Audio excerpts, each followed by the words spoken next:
ahora viendo este gobierno de Sagasti, antes de entrar a la pregunta, de una historia del famoso caballo de Troya. Así lo están analizando. Porque Vizcarra era el primer caballo de Troya, decía, o sea, no se sabía lo que tenía adentro, ya no hay mejor sorpresa. ¿Está pasando lo mismo con Sagasti? ¿Sagasti puede ser considerado un segundo caballo de Troya? Manuel. En mi opinión, Rafa, no. Y lo explico. No solamente estamos ante un gobierno de transición. Nadie quería un gobierno de transición cuando se escogió al gobierno que todavía se supone gobierna en este periodo, es decir, a PPK. Pero no solamente estamos en un gobierno de transición, sino que estamos en un gobierno de transición de emergencia. Porque esa es la realidad. Estamos administrando un tiempo de emergencia para poder cumplir con los códigos democráticos y escoger un nuevo presidente y un nuevo gobierno el próximo año. Y las cosas tienen que ser enfocadas como tal. Un gobierno de emergencia y de transición tiene peculiaridades, tiene ciertas singularidades y tiene tareas limitadas. El error está quizá en pensar en el lago lleno cuando en realidad se tiene que trabajar en pequeños pozos de agua en escasos 6, 7, 8 meses y además en campaña electoral. De manera que pedirle al actual presidente, llámese como se llame, actitudes visionarias de estadista, yo creo que es un error. Y la pregunta es, ¿qué nos corresponde a nosotros, como sociedad civil, como personas, como ciudadanos, y también a los políticos peruanos? Lo que corresponde es coayudar a sacar adelante esta carreta que ahora transita de emergencia, que es nuestro país, con toda su singularidad y con toda su problemática. Sagasti no deseó ser presidente del Perú. Ni siquiera imaginaba que podía llegar a ser presidente en septiembre del año pasado. Tampoco lo buscó en el Congreso. Es más, postulaba a una vicepresidencia. Le toca a él y nos toca a todos apoyar. Como en todas partes del mundo, la administración de la emergencia ante el COVID, ¿no?, le ha tocado a muchos presidentes y sus pueblos y sus políticos los han apoyado. Esa es, en mi opinión, para hablar un poco del título que ustedes han puesto hoy día, la diferencia entre tener una mirada constructiva y tener una mirada descalificadora y destructiva, que vende más, pero que el Perú no está requiriendo. Ya, y esta forma que la gente está saliendo a protestar, vimos la protesta de los jóvenes, llamados jóvenes del Bicentenario, así lo han denominado, que se bajaron a un presidente.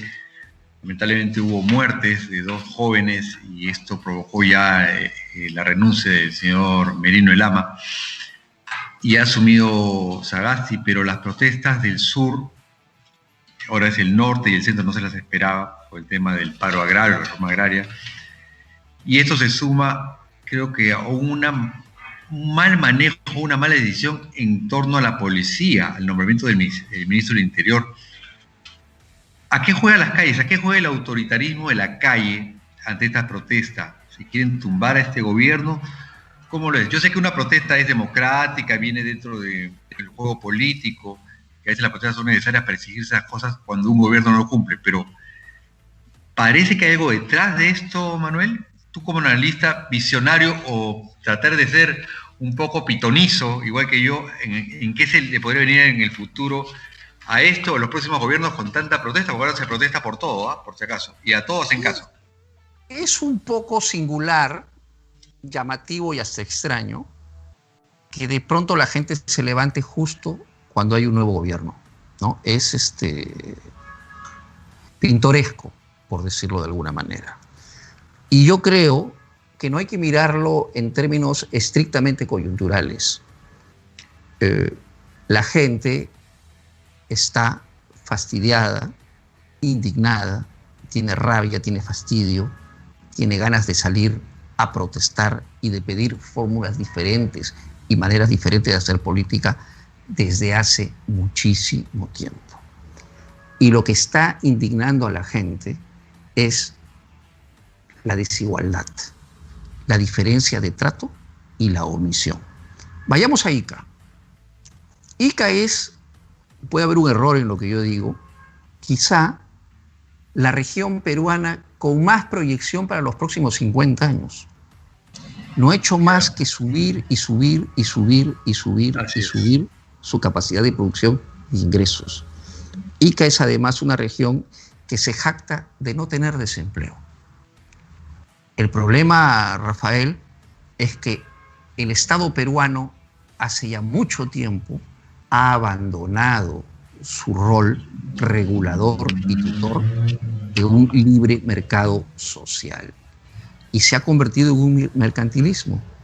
Entonces, ¿qué sucede? Que las grandes empresas crecen económicamente y crecen cuantitativamente. Más obreros, más sueldos mínimos, más pagos pequeños, por decirlo de alguna manera, ¿no? Pero no crecen ascendentemente cualitativamente. Si Ica está proyectado a seguir avanzando las próximas décadas, ¿qué le cuesta al empresariado?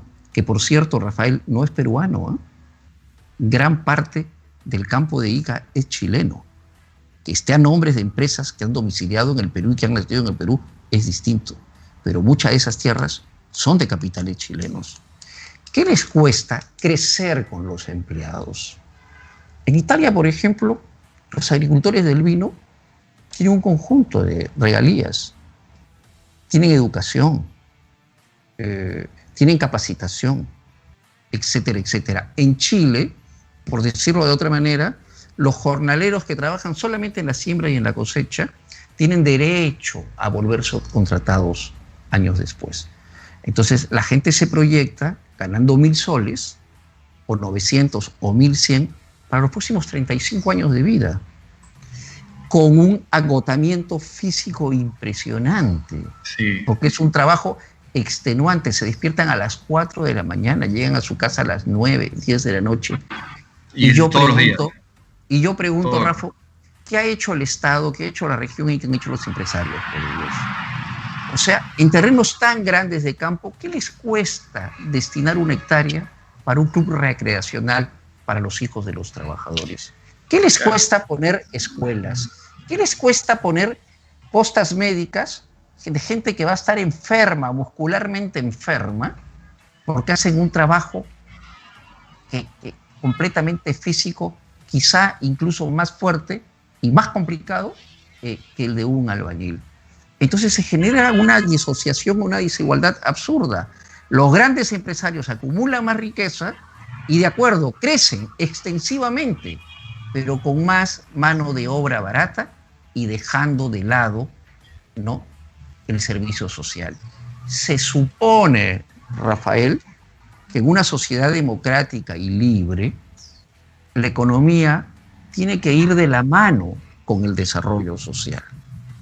Si estamos buscando una sociedad de bienestar, lo que corresponde es que crezcan todos y no solamente algunos. Entonces, la gente está profundamente descontenta. Manuel, y todas estas marchas, y con esto acabo, por favor, claro. están expresando es la indignación de la gente por una situación de abuso. Claro, abuso político, abuso económico, abuso empresarial. Esta indignación es algo que se viene incubando por años. No es que cualquiera salga y yo protesto. Es una cosa que la gente está harta, indignada por años. Pero yo escuchando, por ejemplo, entrevistas en canales de Ica, que ahora que las redes sociales son muy importantes, te digo en esto, hablaban de ciertas frases y palabras que las apunté. La bota del amo sobre la cabeza del empleado. Los gamonales. Y uno recordó este libro que uno aprendí en el colegio, pues, Los 7 ensayos de la realidad peruana, de José Carlos Mariátegui, que enfoca en parte este problema, y por ahí alguien decía que vuelva la reforma agraria. Planteó una candidata mujer de izquierda, Verónica Mendoza, para mencionarlo, y ella dijo en un Twitter que vuelva, necesitamos reforma agraria ya. ¿Qué opinas de estos términos que se están volviendo a renacer o la gente se está volviendo a interpretar estos términos que yo no escuchaba desde el colegio o en libros en los 70, por ahí? La famosa palabra del gamonal. Bueno, voy a hacer ahí una descripción sumamente sencilla e incompleta. Claro. A ver. Aquí hay 3 elementos. Están los políticos que utilizan esto para hacer propaganda. Están los asusadores, que hay que tener muchísimo cuidado con ellos, que son los responsables de las muertes y de un conjunto de excesos. Y está el resto de la sociedad. Hace algunas décadas, ¿cuántas personas dirigían Sendero Luminoso? Yo no lo sé, Rafa, pero habrán sido 70 personas. De repente menos, ¿no? Y causaron 20.000 millones de dólares en pérdidas, además de una enorme cantidad contabilizada en miles de muertos. Y eran en el fondo psicópatas y eran agitadores. Con los agitadores hay que tener muchísimo cuidado. Pero yo, en respuesta a lo que tú te estás diciendo, voy a plantear una metáfora que reconozco tendría que ser revisada porque no tengo la información exacta. En la época del latifundio, que nadie quiere que volvamos a eso, los latifundistas ponían iglesias, pueblos, colegios, restaurantes a su personal. Yo pregunto, ¿qué ponen hoy día las empresas al favor de sus trabajadores? No solamente eso, Rafa, sino que los exportadores, según entiendo, tienen una devolución del impuesto. Y ese impuesto se va íntegramente a las utilidades. No lo pueden compartir aunque sea en un 1%.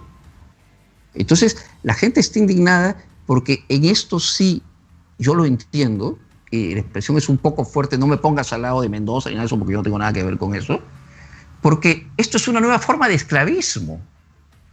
Uno entrega el cuerpo y su capacidad de trabajo para ganar 1.200 soles los próximos 40 años de vida, teniendo uno 15 años.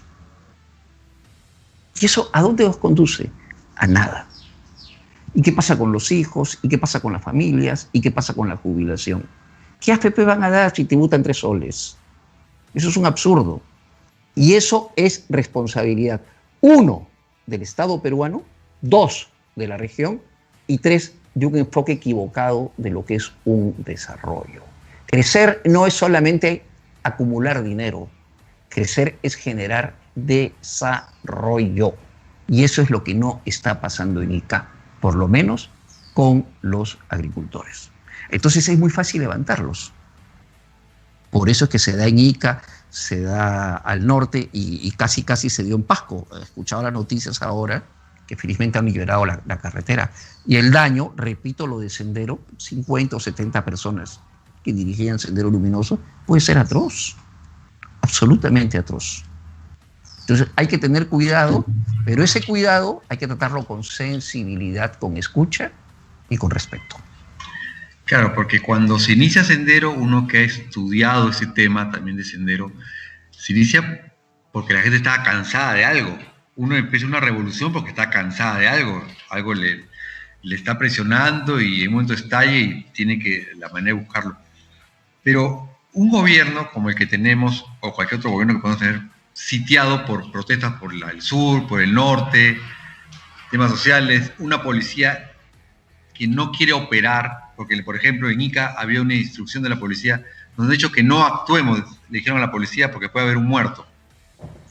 Siempre hay que buscar un muerto para que exista algún problema.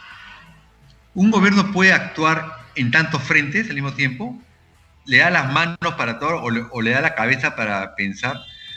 Yo te digo, no quiero ser crítico del señor Sagasti, me cae bien, me parece una persona inteligente, lo conocí hace mucho tiempo, conocí este famoso tema de la Agenda Perú, pero no puede ser que cuando un problema sucede, el señor esté inaugurando el árbol de Navidad de la Plaza de Armas, que era la noticia que salió en redes.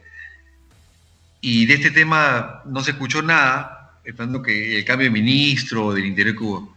Pero un gobierno puede actuar por varios frentes, le da la cabeza a un gobierno preparado puede hacerlo, y es como una guerra interna, como tú lo mencionaste, como lo estoy mencionando ahora. ¿Qué debería ser un gobierno de transición De transición no significa dejar pasar las cosas, por si acaso. También tiene que actuar y ejercer orden. ¿Qué debe hacer un gobierno de transición en estos momentos con estos problemas que le están causando en 10 o 15 días de gobierno? Te voy a comentar una o dos cosas para intentar responder a tu pregunta, Rafa. El doctor Flores Arauz presidió el gabinete unos días cuando el presidente Merino actuó de mi manera de ver las cosas con aprovechamiento, con arribismo y con oportunismo, y de un golpe constitucional. Y el doctor Flores Arauz, que había tenido un partido que se llamaba Orden, permitió que la policía actuara como actuó y vimos qué pasó. ¿No? Imagínate lo que sería eso si entra la policía a poner orden al norte, al centro y al sur de esa manera. No estoy diciendo que no hay que poner orden, pero hay que tener cuidado. El señor Sagasti está representando el otro extremo. Hablar, escuchar, lo digo metafóricamente porque no conozco las vicisitudes, nada de perdigones, nada de balas, calma, etcétera, etcétera, etcétera. Entonces, son dos estilos diferentes, por decirlo de alguna manera. Y es evidente que el presidente actual de la República está intentando no encontrar un equilibrio y que está jugando al diálogo, al diálogo, al diálogo. ¿Qué corresponde a la ciudadanía en este contexto? Apoyar eso. No queda otra, porque estamos en un gobierno de transición, de emergencia. El objetivo es salir del COVID, el objetivo es vacunar al país, el objetivo es reactivar la economía, y el objetivo es terminar el periodo en democracia. Entonces, si hubiese estado el señor Flores Arauz, de repente habrían 30 muertos. Y lo digo con respeto a él, ¿eh? Claro. ¿Qué hubiese sido peor? Entonces, piano con eso. Ya, pero tú hay que apoyar, la ciudadanía tiene que apoyar, pero ¿qué clase de ciudadanía? Yo entiendo tu posición, que la comparto mucho, yo también apoyo, pero no toda la ciudadanía, no todos los que conocemos apoyan este tema. Algunos son antipresidentes, como diría yo. Siempre cuando hay un presidente, hay una corriente antipresidencial de toda la vida, de crítica y todo, sin pasar el año de gracia, darle un año de gracia, hay que ver cómo funciona la mano o la muñeca del presidente. Pero hay una tarea de destruir presidentes en el Perú por años, lo he visto. Pero ¿quiénes están en contra de este tema de Sagasti o de cualquier gobierno del Perú que gobierne bien? Porque creo que gobernar bien es un reto para todos, pero gobernar bien significa que también hay muchas piedras en el camino que no te las encuentras, te las ponen a propósito. Manuel, tu respuesta y después vamos a hacer una pausa para continuar hablando. Ya, dos cosas. A ver. Vamos al concepto de violencia. ¿Ya? Violencia no es solamente tomar la calle. Violencia política es lo que ha ejercido el Parlamento en los últimos años. Insultando ministros, humillándolos, vacando a PPK, insultando. Pienso en este señor que era de la selva, ya mayor, que movía las manos y los pies así y le decía al presidente que no le tiemble la mano para cerrarnos el Congreso hoy día. Y lo cerraron. Entonces, cuando hablamos de violencia, estamos hablando de todo eso. Insisto, tenemos que entender que estamos en un gobierno de emergencia. No podemos en un gobierno de emergencia pedir un estadista. O sea, aquí los capitanes han muerto y es el jefe de los marineros los que están avanzando en el barco. Y además hay una cosa que tiene que ver mucho con la capacidad de escucha, Rafael. El país quiere tranquilidad. El país no quiere desestabilización. Y con esto termino. A mí me contaron hace muchos años que el señor Hugo Blanco ganó las elecciones en una asamblea constituyente y que fue provocadoramente al Congreso con soga en vez de correa. Y se entrevistó con Haya de la Torre. Y Haya de la Torre lo separó y durante media hora hizo un largo recorrido de todos los levantamientos que él había encabezado. Y le demostró, me contaron, a Hugo Blanco que en realidad él había sido más subversivo que Hugo Blanco. Y Hugo Blanco le dijo, entonces unámonos, juntos haríamos temblar al Perú. Y Haya de la Torre le dijo, precisamente porque tenemos la posibilidad de hacer temblar al Perú, es que tenemos que estar separados y en líneas diferentes. ¿Qué es más importante en este momento? ¿Dar calma al Perú con una gobernabilidad calmada? ¿O darle cabida al mar de críticas que van a hacer temblar al Perú? Claro. Muy claro.